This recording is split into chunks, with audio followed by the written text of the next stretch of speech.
Sanford Stadium will host yet another major matchup. This time, the visiting team will be the one that's number 5, as the Ole Miss Rebels come to take on the Bulldogs in the Classic City in a game that's going to decide a lot in the playoff race and the SEC. As always, I'm Chito, and with me is my co-host Keegan, and welcome back to another episode of Dawgs Off the Leash. I do it for the dogs. Do it for the dogs. Do it for the dogs. I do it for the dogs. I do it for my dogs. Who you do it for? Who you do it for? Who you do it for? Who you do it for? I do it for the dogs. Well, it's a marquee matchup if ever. A college game day special edition. And since it's college game day, I thought it would be interesting to kind of just do a deep dive on UGA in these type of appearances. What I found is that Georgia has been a part of college game day 41 times in total. They have only hosted, I think, 11 or 12 of those times in total. And in the Kirby Smart era, they have played in college game day games 18 times. And within those 18 games, Kirby Smart is 15-3, with the 3 losses all coming against Alabama. And out of all those 18 times, Georgia has only hosted 6 times in the Kirby Smart era, with games either being away or big-time neutral site games, championship, playoffs, what have you. So, with all of that, Kirby is 15-3 in these college game day appearances. Chito, what say you? And what is a forgotten kind of random but notable statistic of dominance in this, call it the Kirby era, but just, Dogs in general have done pretty well in the college game day games.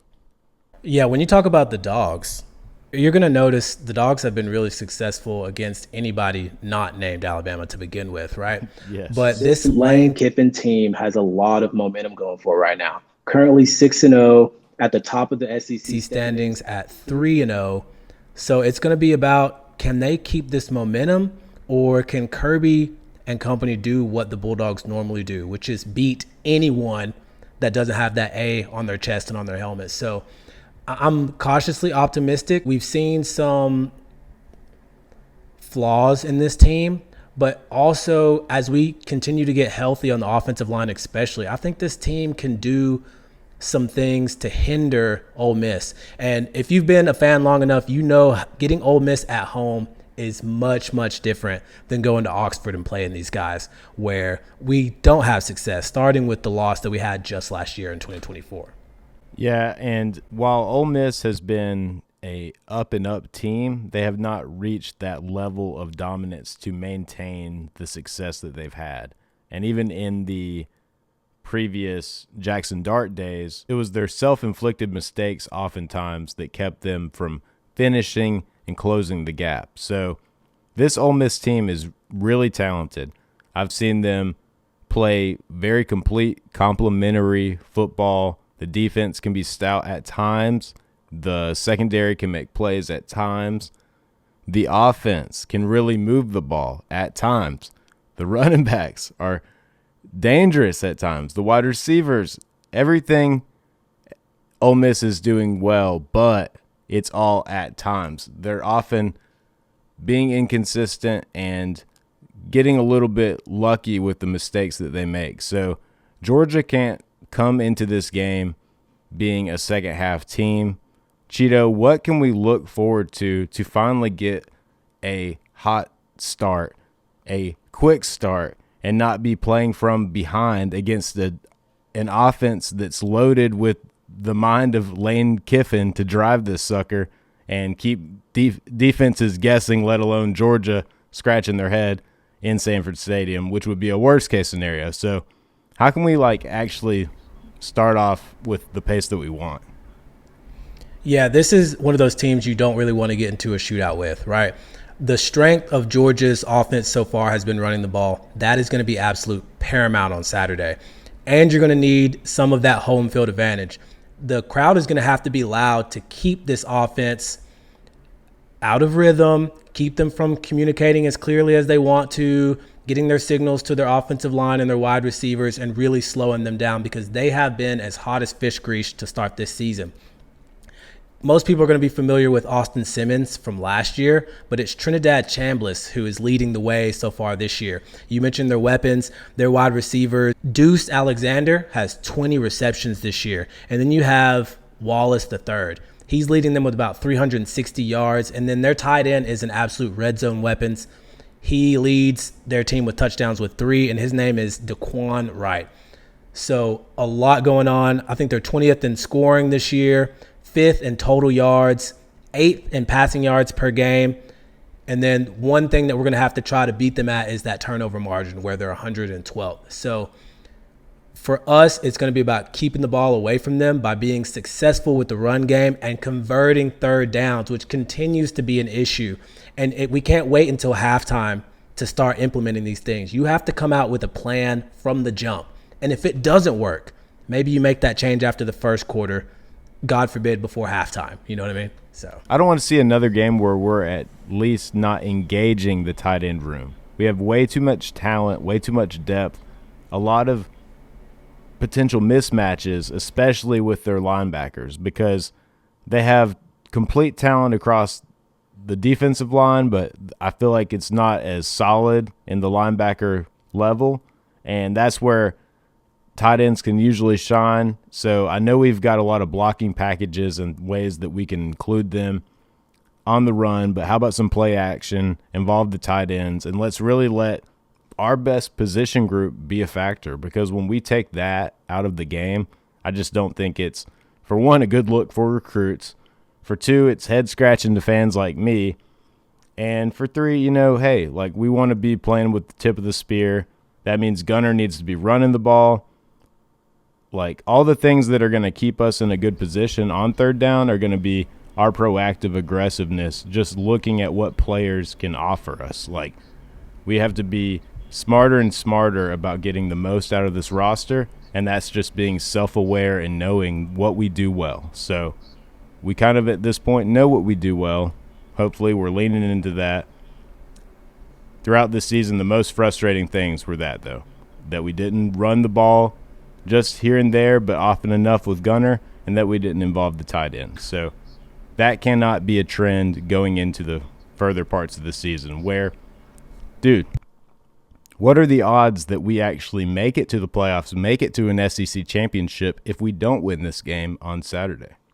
They decrease a lot, just simply put. So, again, when you're talking about the grand scheme of things, especially for this season for Georgia, you need to be desperate to win this game.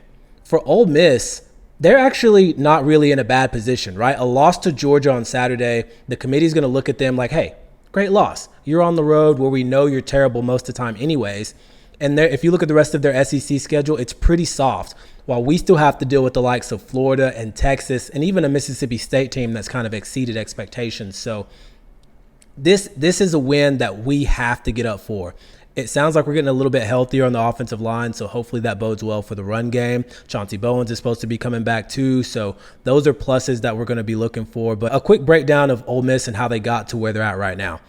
This team has not been tested on the road, right? You give them all the credit in the world for their win over LSU, right? Especially with Lane Kiffin, going out there and putting on a show against his daughter's boyfriend who plays for LSU. So he was going to get his lick in, right? Yes. But they beat Kentucky on the road 30-23. They beat Arkansas at home 41-35.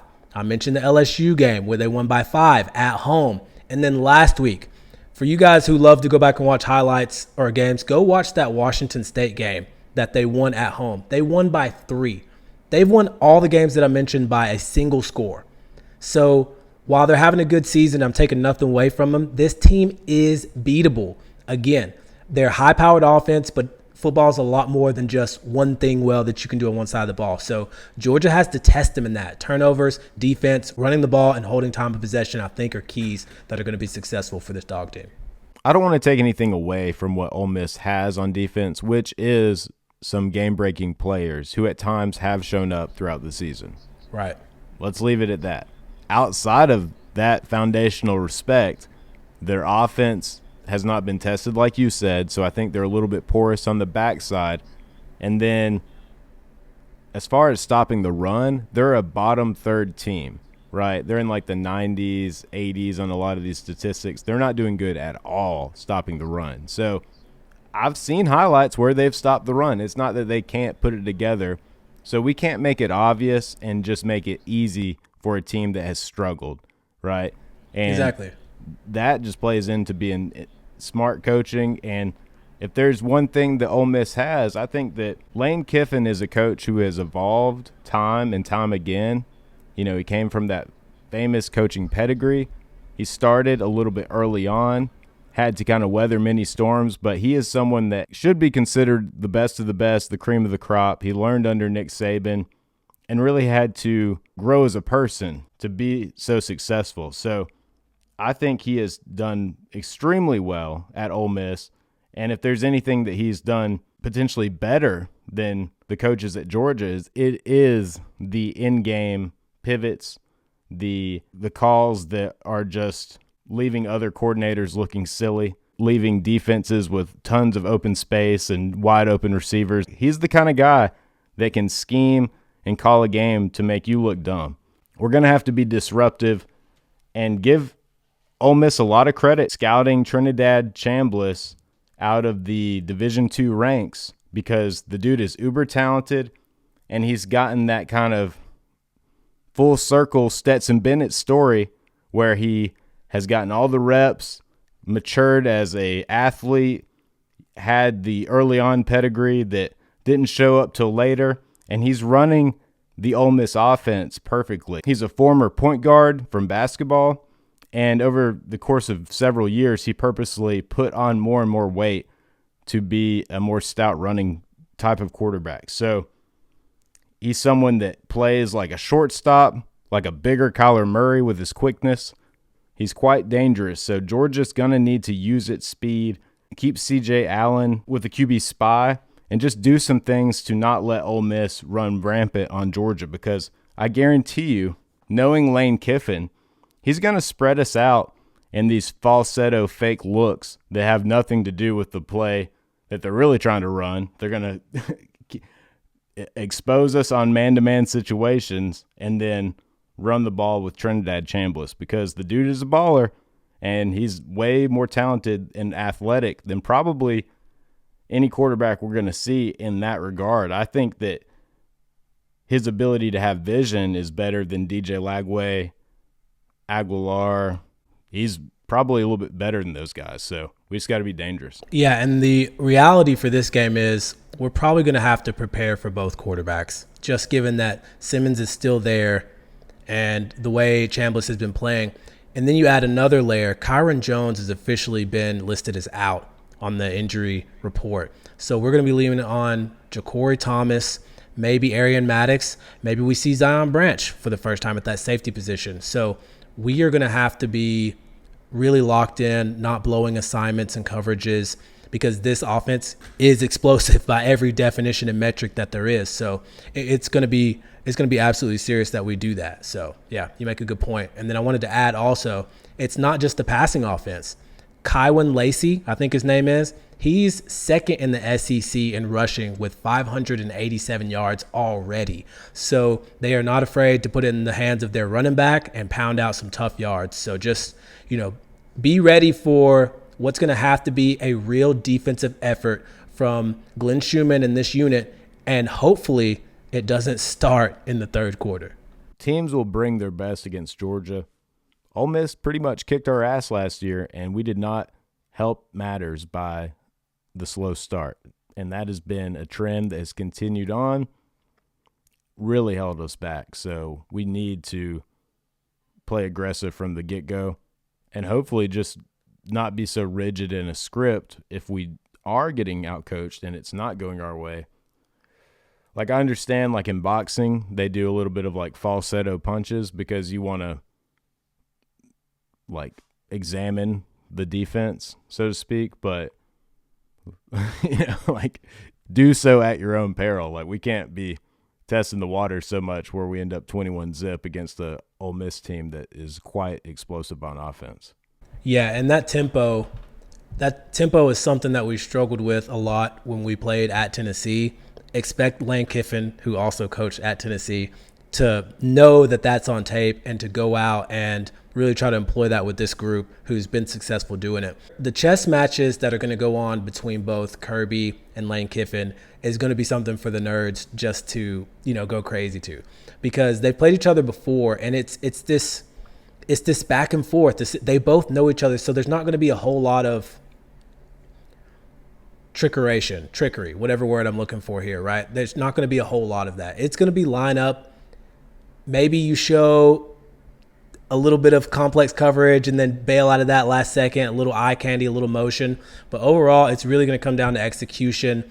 And I think it's in our favor at home. Kirby knows what Lane's tendencies are as far as being an offensive play caller, but you can say the same thing about Lane Kiffin. So I really like that this game is at home. That's really where I'm hanging my hat with the confidence here, because this team can be scary, but we're about to find out again. There's going to be a lot of separation, not just in this game, but across the SEC and across the top 25 this week for sure. So it's going to be a great week for college football.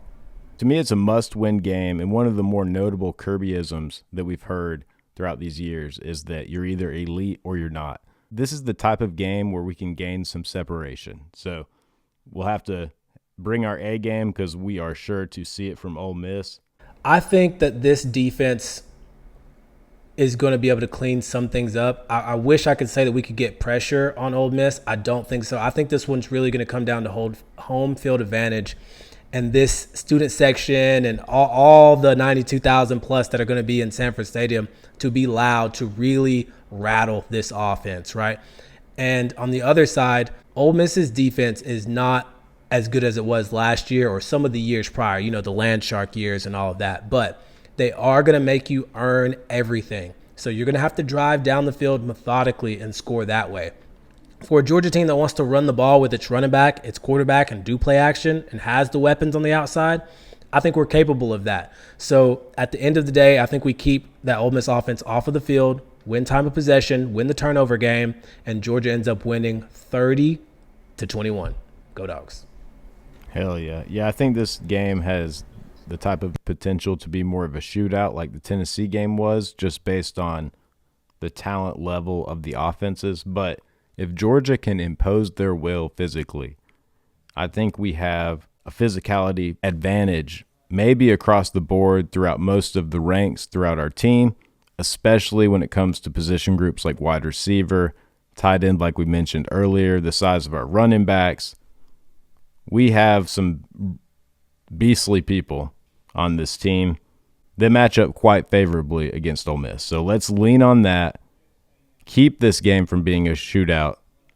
Play an old school SEC physical type of game and control the clock. Dogs win in a similar game to how we lost last year, 28-13. Dogs on top. I like it. Yeah. And outside of what is an epic matchup, a college game day hitter for us, and do we know who the special guest is or anything like that while we're talking about that? Yeah, I think they actually just announced it's going to be Jelly Roll as the guest picker in Athens this week. Okay, all right. Hell yeah. I got Jelly Roll in the building, or on the quad, rather. So that'll be cool. Well, outside of that, though, there are some major marquee matchups, and this will be one of the better weeks for a pick six. This is like one of those steakhouse baked potatoes, fully loaded, just how I like it. The sour cream, the cheese, all the fixings, but a jam-packed weekend of college football. And I think I read somewhere that between all the levels of football, there's not going to be another day without a game. Some of us do have lives outside of this shit, but, for those who want to just go football, now is the time to do it. And that cool fall air is peaking, the leaves are turning, but Chito, it is the third weekend of October. So let's just start it off with number 11, Tennessee, traveling to number 6, Alabama. Do we see any room for an upset? Or is this Tennessee team getting overlooked? Chito, what say you? You know, Tennessee, I feel like is definitely one of these teams that is being overlooked. A quality team. They had a bye week in recent weeks, and I don't think they've had any big marquee matchups since then. I think this is a payback scenario for Alabama. Now, Jam Miller's health is in question again, so watch out for that. But I feel comfortable picking Alabama at home because they haven't had as much success against Tennessee as they normally have. So everybody's on their toes. Nobody's sleeping on Tennessee coming in, right? They're going to get their full attention. I think Bama rolls in this one. Yeah, you know, for me, if Tennessee is dialed in, I think how they played us was better than how Alabama played us. We just matched the moment against Tennessee and got a little bit lucky. So I think that Tennessee has shown to be the better team consistently. Alabama's got the hot hand, but give me the Vols in a close one, beating Alabama, giving them a second loss on the season. Yeah, we need it. I'll take it. Yeah, well, we shall see. But, I mean, Tennessee really has played at a very high level, so I think it's worth something. And Bama has struggled against quarterbacks like Joey Aguilar, and I think Joey Aguilar is the best quarterback of that style. I told you last week, I think Ty Simpson needs to be on the number one player on the Heisman list. I'm going to stand on that. Joey Aguilar is really good too. I just think he's more prone to turn the ball over. So either way it goes, I'll be happy. So you're picking one team from Tennessee to pull an upset. I'm going to go with a different team from Tennessee to pull an upset. And that's number 17 Vanderbilt, who will be hosting LSU as the number 10 team. I think Vandy is the real deal. Yes, Alabama put it to them last week, but I think Vandy, they probably needed that. I probably think they needed a little humble pie. I think they do what they do really well. I think their defense and offense are legit. That dual threat quarterback, Pavia, he's serious about what he said in the preseason about this team has championship qualities. And I think they put it together against LSU and come out with a win. I think LSU goes into Nashville and makes a statement, but you know, the Commodores are a dangerous team, and if they do beat LSU, that is sure to set the tone for the rest of the season because they could be playoff bound themselves. So I like that pick. Give me LSU in that one, though. And then we got number 20 USC at number 13 Notre Dame. Somehow Notre Dame is ranked 13th. You'd think that they were a one-loss team based on their schedule, but no. They are a 2-loss, 13th ranked team. Those bastards. That's what. I think USC is going to go into Indiana, drop the mic, and just let everybody know that Notre Dame is a pretender, has been a pretender, will continue to be a pretender this season. They got some talent. They're just having an off year. It happens. Not everybody can be UGA. So give me USC. In an upset, maybe. I mean, is it really an upset? But Chito, what do you think? Is Notre Dame, do they deserve that highest ranking of a 2-loss team, or are they? Yeah, the only reason they're ranked that high is because the N&D on the jersey and the helmets. Let's be honest. But let me say this. I think the pressure is on Notre Dame to get this win because of how the committee's looking at them. And since Freeman's gotten there, I've kind of respected the program more because it's about more defense. They still got the best running back in the country in Jeremiah Love. I think Notre Dame actually earns their ranking this week with a win over number 20 USC. I hear you, and I do agree that they have gotten more merit than they have in past years, but yet again, earn it first, and USC is a team that has done pretty well so far this season. Definitely a major turnaround from years past, so I think they're a little bit more respectable. That said, Auburn, a team that we just faced, that we beat, is facing number 16 Missouri. They're traveling to Jordan-Hare. It's another night game. Can some Jordan-Hare at night magic happen for Auburn this go round? I didn't include this one in my 6 because I know it's going to be a talking point because of what Auburn has endured so much this season. And no matter how it goes, they're never going to get over it. So Missouri comes in here, a really good team, and beats them. I just wanted to stay away from that game. I think Missouri's going to win because it's a good team. Auburn's just gotten the short end of the stick. But can they bounce back, or are they going to continue to implode like they did after the second half of the Georgia game. I'll be watching. I think Missouri takes care of business. I think Missouri's the real deal. I think they are going to be a fringe playoff team making that final push. So, yeah, give me Mizzou in that one. I'm actually going to give old Georgia Tech a little bit of respect, man. They've been hanging on over there in the ACC. They are currently ranked the number 12 team, and they'll be traveling to Duke, a decent team, 4-2, to take on the Blue Devils. Give me Tech in this game, and we'll see if they can keep this winning streak going by the time they meet the Dawgs in Atlanta. Yeah, at Mercedes-Benz, no less. So how about one of the more primetime showdowns ever in this rivalry's history, especially this season in Atlanta at Mercedes-Benz. So it could be a huge game.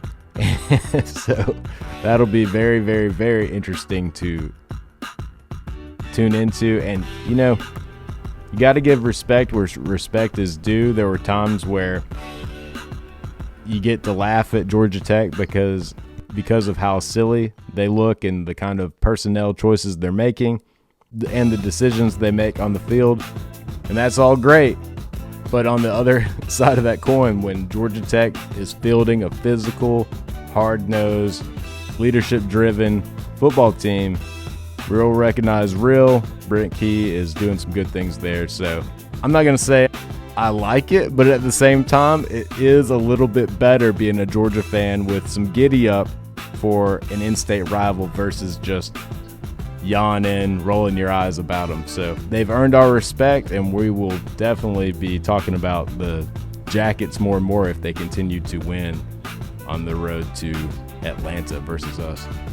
And let's keep it in the ACC, as the number 2 Miami Hurricanes will host the Louisville Cardinals. Who you got, Keeks? Dude, I think Carson Beck is going to keep on pouring it on them and give me Miami in a big-time win against Louisville. I like where your head's at. I think Miami has shown so far that they're a serious team. They're talking about that defensive line like they are one of the best in college football. And Carson Beck's doing what he can with all the weapons that he's been given, and a good offensive line with Cristobal down there. And then last but not least, you picked Auburn and Missouri. I went Utah, who's ranked number 23, traveling to BYU at number 15. I know this is not a big game in SEC country, but still has implications as far as the playoff goes. I don't know much about either of these teams right now, admittedly, but I'm going to go BYU with the win at home there. But watch out for Utah, a really good program historically, and wouldn't be surprised if they pull off the upset. They are a program to be reckoned with year in, year out, so give me Utah winning this one in an upset. Yeah, Keegan, like we mentioned throughout the podcast, this is one of those weeks that are really going to separate the cream of the crop in college football from the middle to the bottom. That goes with the playoff picture and definitely goes within the SEC. So for Georgia, we've got Ole Miss, Florida, Texas, and Mississippi State to really, again, impress the committee, to up our standing in the SEC. So it's coming down to it faster than we'd like, but it's here. So looking forward to it. Dog Nation, make sure that you tap in with us wherever you get your podcast, whether that's on Spotify or Apple Podcasts. Keegan, always appreciate you, man. Looking forward to this game and this breakdown for this weekend. And as always, guys, you know what it is. Off the leash. Off the leash. Do it for the dogs. Do it for the dogs. I do it for the dogs.